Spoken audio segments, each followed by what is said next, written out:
वळीत पुढच्या बातमीकडे तुळजापूर सरपंच मारहाण प्रकरणानंतर पोलिसांनी आता तपासामध्ये हलगर्जीपणा केल्याचा आरोप होऊ लागलाय। सरपंच नामदेव निकम यांनी हा आरोप केलेला आहे। पोलिसांच्या विरोधात शोले स्टाईल आंदोलन करण्यात आलेलं आहे। गावातील पाण्याच्या टाकीवरती चढून हे आंदोलन करण्यात आलेलं आहे।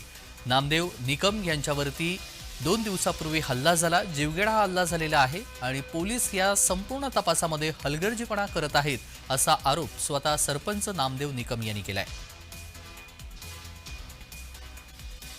हल्ला झाल्यानंतर मी इथं आलो, पोलीस इथं आले, पी.आय. बालराव साहेबांना फोन केला मी, त्यांनी गाडी पाठवून दिली।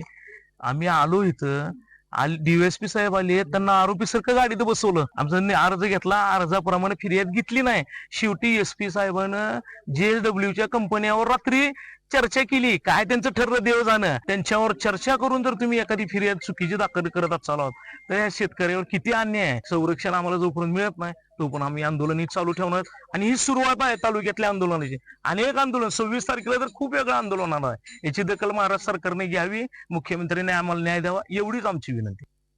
माझी मागणी अशीच आहे की आज 3-4 दिवस झाला हल्ला होतो, तपास तर चालूच आहे, भालेराव साहेब पण तपास करतायत, पोलिस पण तपास करतात, पण लाईट गेली की अशी मला भीती बसलेली आहे। रात्रीच्या वेळेस तर काय गाड्या त्या पवनचक्कीच्या चालतात, बाप रे।